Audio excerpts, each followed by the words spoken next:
অখিল ভারতীয় রাষ্ট্রীয় শৈক্ষিক মহাসংঘের চয়নিত কার্যকর্তা বৈঠক অনুষ্ঠিত হল ধূপগুড়িতে। রবিবার ধূপগুড়ি শহরের নেতাজি পাড়ার একটি বেসরকারি ভবনে জলপাইগুড়ি বিভাগের বৈঠক অনুষ্ঠিত হয়। বৈঠকে উপস্থিত ছিলেন অখিল ভারতীয় অতিরিক্ত সাধারণ সম্পাদক মোহন পুরোহিত। জানা যায়, জলপাইগুড়ি, শিলিগুড়ি, আলিপুরদুয়ার এবং কোচবিহার এই 4টি জেলার কার্যকর্তাদের নিয়ে বৈঠক অনুষ্ঠিত হয়।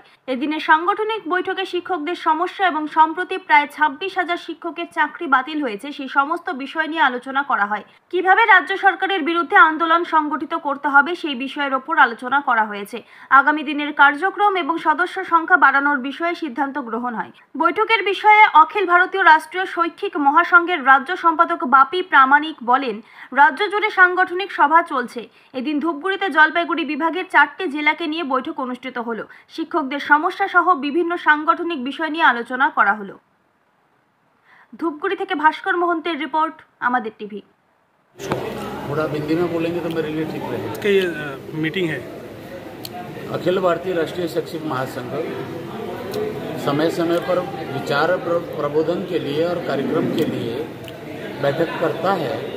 उसके तहत आज जलपाईगुड़ी विभाग की बैठक हुई, जिसमें सभी जिलों की जिला कार्यकारिणी आई और इस बैठक में ये विचार किया गया, जो आपने पूछा किस लिए है, कि संगठन शिक्षक, शिक्षार्थी और राष्ट्रहित में कैसे कार्य करें, उन सारे बिंदुओं पर आज विचार किया गया और उस दिशा में आगे बढ़ने का निर्णय लिया गया है।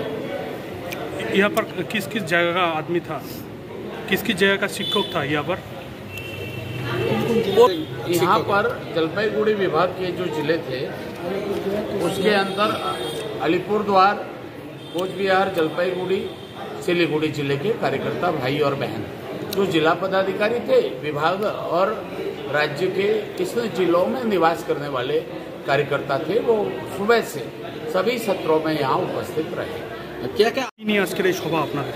আজকে মূলত আমাদের এটা 4টে জেলার এই জলপাইগুড়ি বিভাগের জেলা যে সমিতি তাদের ডাকা হয়েছিল। এটা মূলত সাংগঠনিক বৈঠক।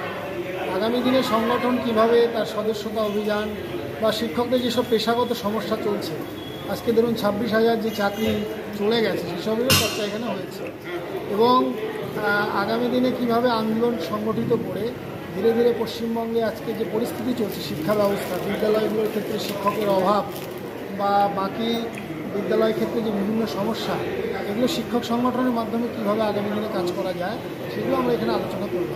তার সাথে সাথে আমাদের সদস্যতা এবং বিভিন্ন রকম আগামী কার্যক্রম কী কী হবে সেগুলোর কিছু যোজনা, পরিকল্পনা এসব আজকে।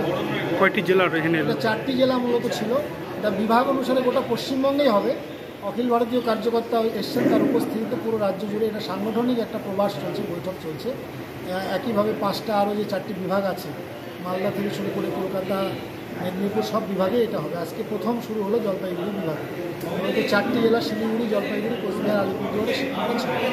আপনার নাম ও পরিচয়? বাপি প্রামাণিক, অখিল ভারতীয় রাষ্ট্রীয় শৈক্ষিক মহাসংঘের রাজ্য সাধারণ সম্পাদক।